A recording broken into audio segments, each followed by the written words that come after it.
You seen any action? France, just before Dunkirk. Take your kit, get some rest. We leave tomorrow night.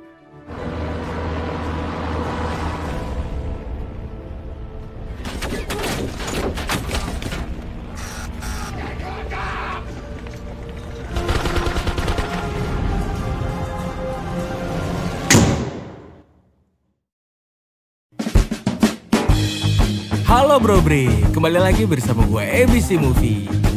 Kali ini kita akan ngebahas film yang berjudul AG of Heroes, yaitu film perang Inggris tahun 2011 ya Bro Bre, yang didasarkan pada kisah nyata pembentukan unit komando intelijen militer Inggris oleh Ian Fleming selama Perang Dunia Kedua. Ian Fleming ini adalah seseorang yang menciptakan karakter James Bond Bro Bre, di mana dia terinspirasi dari komando intelijen ini. Oke, sebelum kita ke alur ceritanya Bro Bre, jangan lupa tombol merahnya itu dirubah menjadi warna abu-abu dulu ya Bro Bre. Thank you Bro Bre, terima kasih banyak ya. Tanpa berbasa-basi panjang kali lebar kali tinggi sama dengan luas, kita langsung aja ke alur ceritanya Bro Bre. Let's go! Yeah!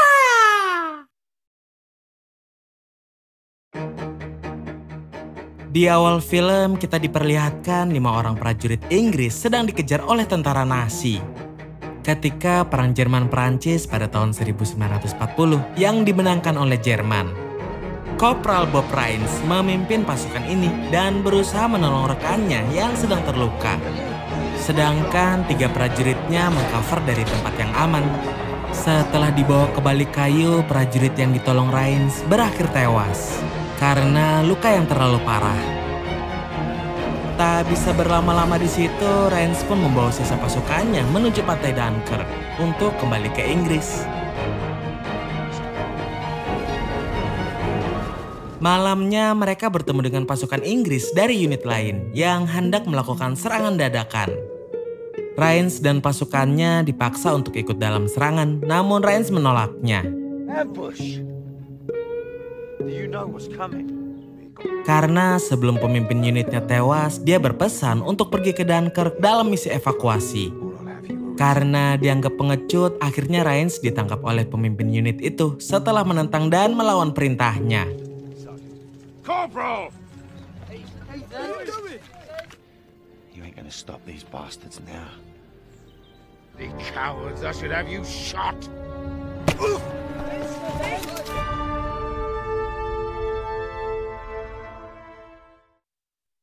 Sementara itu, di markas intelijen Angkatan Laut Inggris, mereka sedang dibuat pusing oleh teknologi radar canggih milik Jerman yang membuat Angkatan Udara Inggris tak berkutik.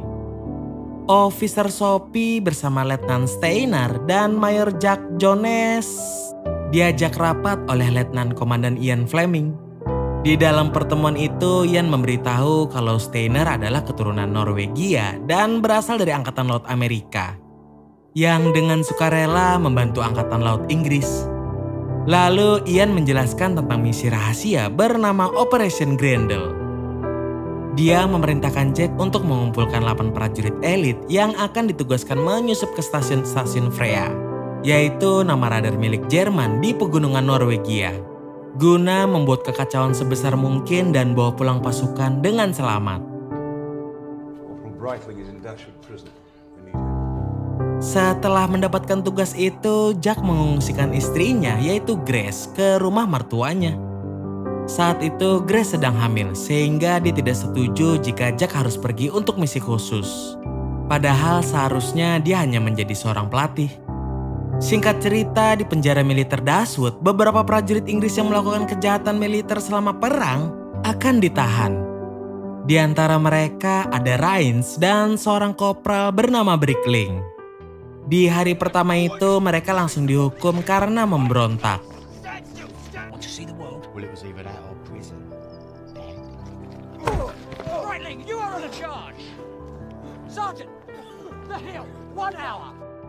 Mulai dari berlari sepanjang bukit sampai melakukan latihan beban. Lalu Jack datang ke penjara itu untuk merekrut Brickling yang pernah menjadi prajuritnya. Begitu bertemu, Brickling sedang dihajar para sipir, sehingga membuat Jack marah.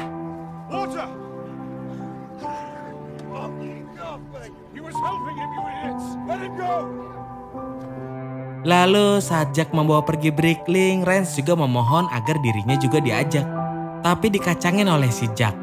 Dan Jack bilang ke Rains, "Tak semudah itu Ferguson." Dia meminta Rains membuktikan dulu kemampuannya agar layak masuk ke komandonya. Saat itu juga Rains langsung menghajar beberapa petugas dan merampas pistolnya. Lalu dia gunakan untuk menodong Jack. Melihat itu, akhirnya Jack juga membawa pergi Rains. Namun itu belum berarti Rains langsung jadi komandonya. Dia masih harus lulus ujian yang akan diberikan oleh Jack. Selain itu, Jack juga memperingatkan Rains agar tidak menodongnya lagi. Setelah itu, mereka pergi ke dataran tinggi Lochai Lord di Skotlandia. Di sana, para prajurit terpilih dikumpulkan bersama 2 orang pelatih, yaitu Sersan Mackenzie dan Sersan Grey. Mereka adalah orang-orang yang pernah bekerja dengan Jack sebelumnya. Hanya Rains yang belum pernah. Tak banyak buang waktu, mereka langsung mendapatkan latihan-latihan berat.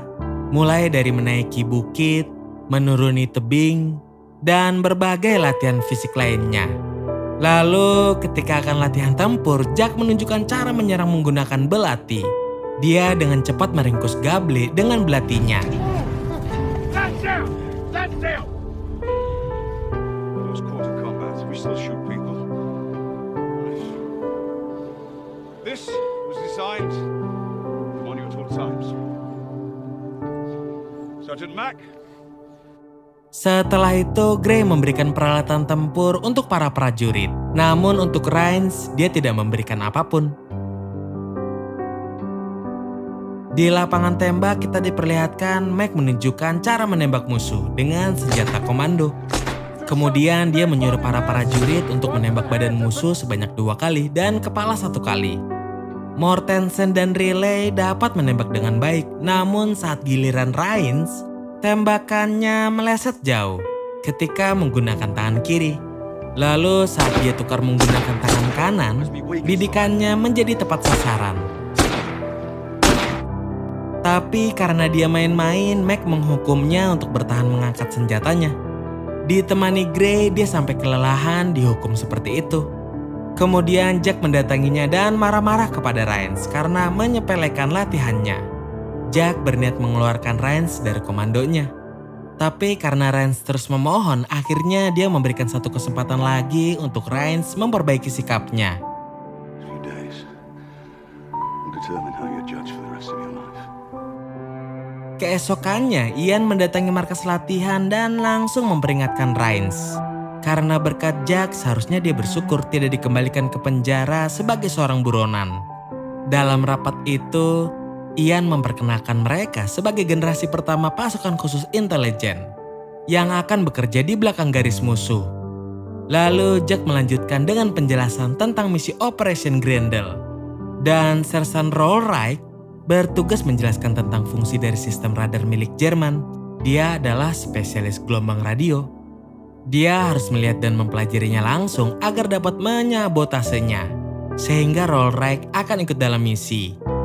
Ian pun menyuruh para prajurit untuk melindunginya. Setelah rapat, para prajurit termasuk Rollright pergi berlatih. Lalu Steiner menitipkan sebuah surat untuk Sophie kepada Ian yang akan kembali ke London. Jack juga menitipkan surat wasiat para prajurit. Lalu dia menugaskan Rains untuk menjadi penjaga Rollright selama misi. Setelah tahu bahwa dia dipenjara karena membawa pulang prajuritnya dengan selamat, dia juga disuruh membunuh Rollright jika tertangkap oleh musuh. Sehari sebelum keberangkatan, mereka kembali mematangkan rencana. Di sana mereka akan dijemput oleh agen intelijen yang sedang menyamar sebelum misi sabotase dilaksanakan. We'll leave tomorrow night. Kemudian mereka diantar pesawat menuju pegunungan Norwegia. Namun 15 menit sebelum terjun payung, pesawat mereka diserang pesawat Luftwaffe yang membunuh Dobson.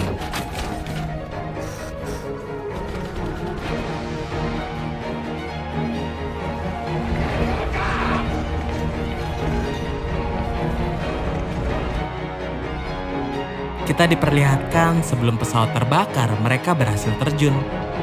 Begitu mendarat, Rains melihat Rollright sedang diinterogasi tentara Nazi. Dan di saat sedang bingung apakah harus menyerang atau tidak, dua prajurit khusus melumpuhkan tentara Nazi dengan belati mereka. Paginya, Komando Jack berkumpul, namun tanpa Gable dan Gray yang tewas saat pendaratan. Selain itu, mereka juga kehilangan peralatan komunikasi.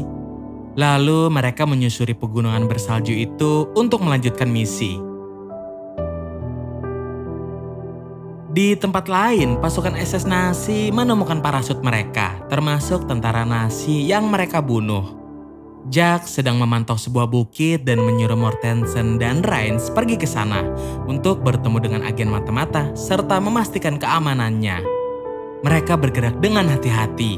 Lalu muncul seseorang dengan kendaraan Icheski menuju sebuah rumah. Rains dan Mortensen tiba di rumah itu dan saling todong dengan orang tadi. Setelah sama-sama mengucapkan kata sandi yang benar, orang tadi menunjukkan wajahnya yang ternyata seorang gadis bernama Jansen. Tak lama, Jack dan sisa pasukannya pun tiba di situ. Jack juga meminjam radio Jansen untuk mengabari kondisi mereka ke markas. Ian yang menerima laporan Jack memerintahkan untuk tetap melanjutkan misi.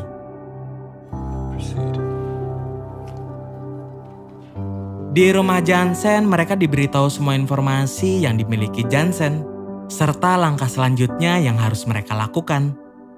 Setelah itu, mereka melanjutkan perjalanan dipandu oleh Jansen. Biarpun Steiner masih meragukannya. Singkat cerita, mereka pun sampai di sebuah desa untuk mengambil persenjataan. Steiner tiba-tiba menyerang dan mengancam Jansen, sehingga Jansen mengaku bahwa dia bukan mata-matanya.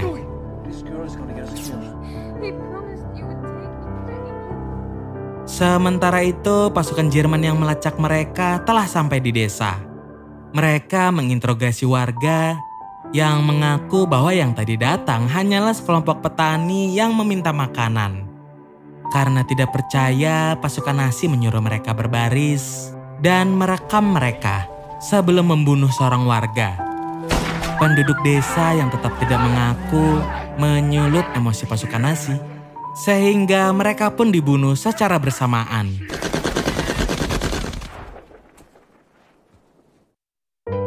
Di tempat pasukan komando, Jansen tetap dipertahankan karena dia tidak membahayakan mereka. Selain juga karena masih membutuhkan bantuannya. Lalu Jack membagi mereka menjadi beberapa tim dan melanjutkan misinya. Malamnya mereka telah sampai di salah satu tower Freya. Brickling dan Steiner pun melumpuhkan penjaganya sebelum memasang bom di tower.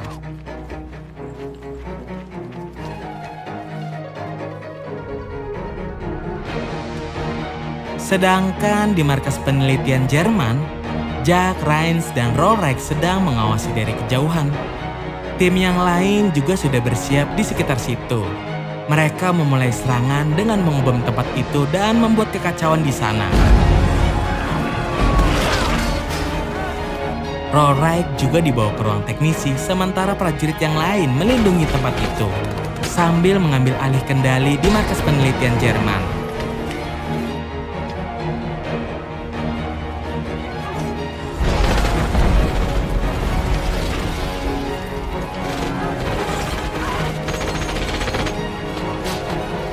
Kita diperlihatkan Rollright masih sibuk membongkar peralatan radar Jerman sebelum membawanya. Dan di luar baku tembak masih berlangsung sengit. Begitu keluar, Rollright hampir terbunuh, namun dia masih bisa membalikan keadaan.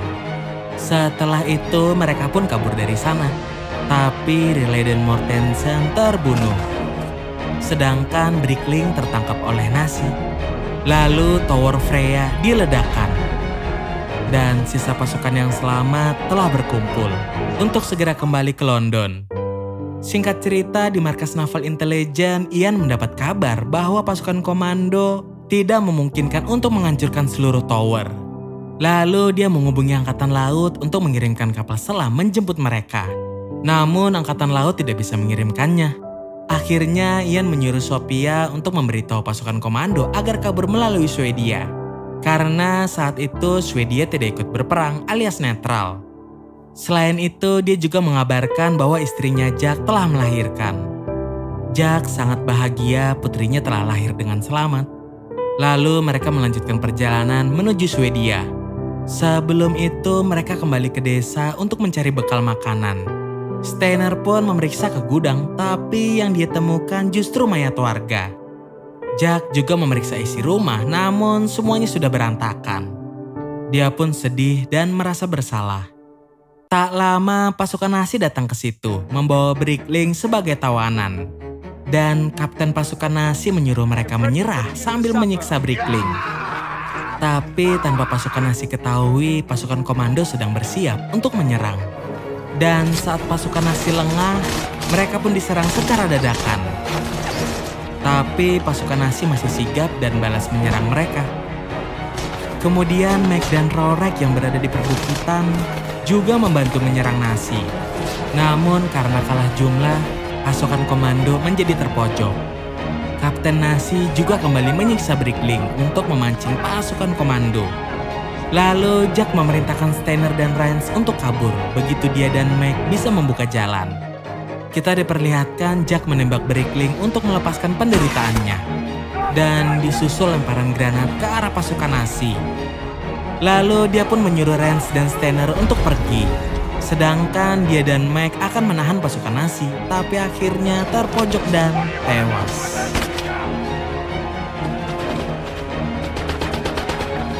Sementara itu, Steiner tertembak juga oleh tentara Nazi saat sedang kabur dan akhirnya tewas. Rains berusaha membalas tapi amunisinya habis. Di saat dia bersiap mengakhiri hidupnya, tiba-tiba Rorek dan Jansen datang menolong. Lalu mereka bertiga pergi dari sana. Gunung demi gunung mereka daki.